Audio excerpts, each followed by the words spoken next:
this mind of ours is not of one life. But if the mind is continuing from past life, then why don't we remember it all?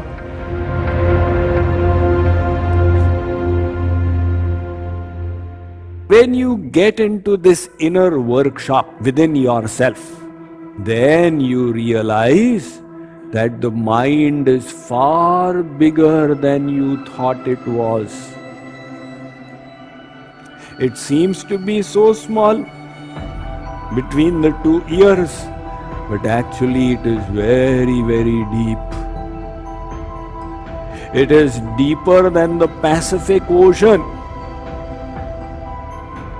So there is one aspect of the mind which is the conscious mind, you are aware.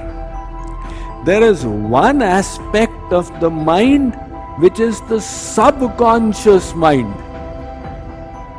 of which you are not even aware, but it is there. So many of the fears, they come from the subconscious. Like somebody got caught in an elevator at the age of 4, all alone, one child. That was a scary experience, 3 hours in the elevator. The conscious mind experienced it. And finally when he or she came out, thank God. Now slowly the conscious mind forgot about it. But that memory of the experience remained in the subconscious mind. So consciously he is not aware, but every time there is a closed space, that person experiences claustrophobia. Once I sat in a car and one lady was sitting behind. She said, "Swamiji, are you feeling afraid?" I said, "Afraid of what?" She said, "Of the car." I said, "Why?" "I have got claustrophobia. The moment I sit in a small space, I start panicking." Where does this panic come from? It's not the conscious mind, it's the subconscious. So these subconscious experiences, they are not only of one lifetime, they are accumulated over past lifetimes as well. That is the bigger problem. In other words, this mind of ours is not of one life. At the time of death, we leave the body and the soul departs to get another body. But the mind goes along with the soul. So the body is left behind. But when the soul departs, the mind continues. Hence, this mind is continuing from your past lives. That is the reason why people who are blind from birth, even they are able to see dreams. How do they see dreams? They've never seen anything in their life. When we dream, we see what we had seen in the waking state. It gets a little distorted. That's all. Like, for example, you saw a bird flying and you thought in your masti, if I had been a bird, I could also have flown. Let us say you thought like that. So you did not become a bird, but you started flying in the human body. And then let's say you woke up, you thought, why was I flying? You were flying because in the waking, the Jagrat Avastha, you did some sankalpas and those joined up and got distorted in the Swapna Avastha. That's the dream state. That is why intelligent people don't give importance to dreams. Somebody says, I had this nice dream. Then tomorrow you'll have a bad dream, then again you will be down. So forget about dreams. Dreams are dreams.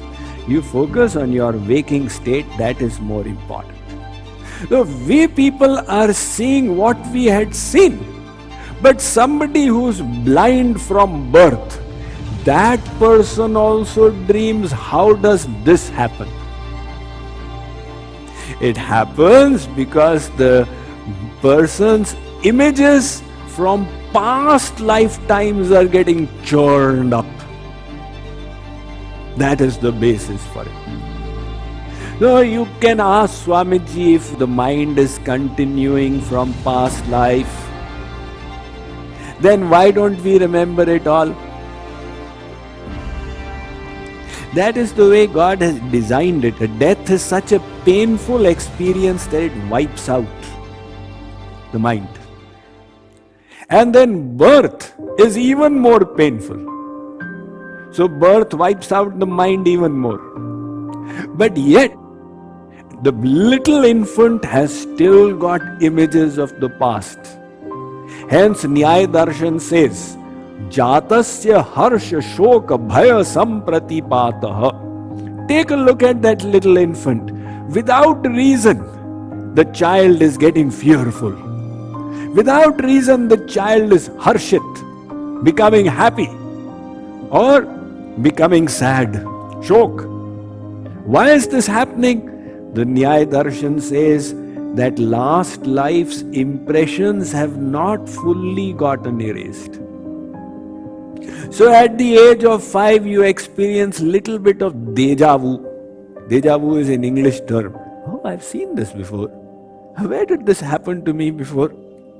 But then the images of this life, the stamp of it falls so strongly upon you that you forget all about the past.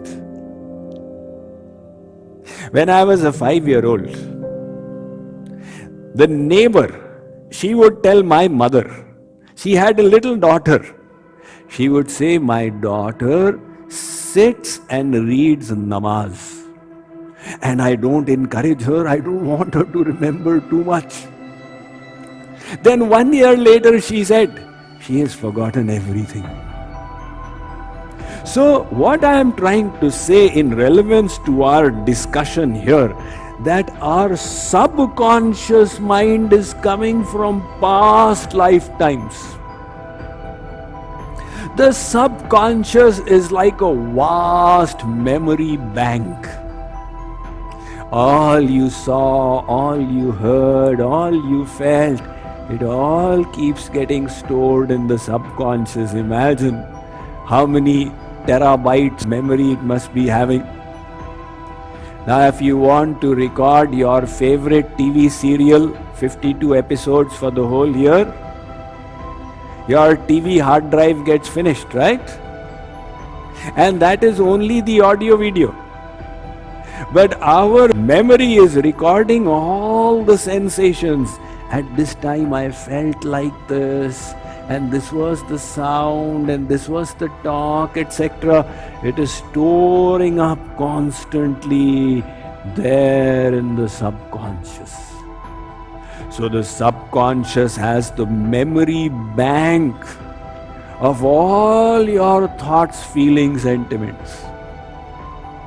And the conscious mind you are aware of. The conscious mind analyzes. I am feeling happy, I am feeling sad. You are able to analytically decide this is good for me, that is harmful for me. The subconscious does not.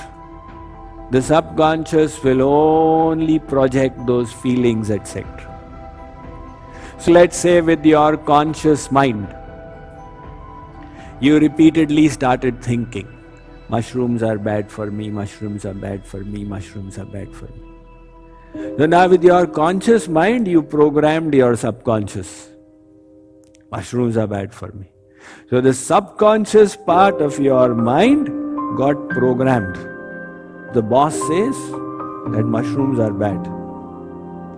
Now you took mushrooms without realizing, and your subconscious immediately revolted. The boss had told us that mushrooms are bad for us. You vomited out there. So why did this happen to me? You yourself had programmed your own subconscious with your thoughts. This conscious mind is what we are aware of. And through the conscious mind, we program the subconscious. Hence, the conscious mind becomes like a gateway for your subconscious.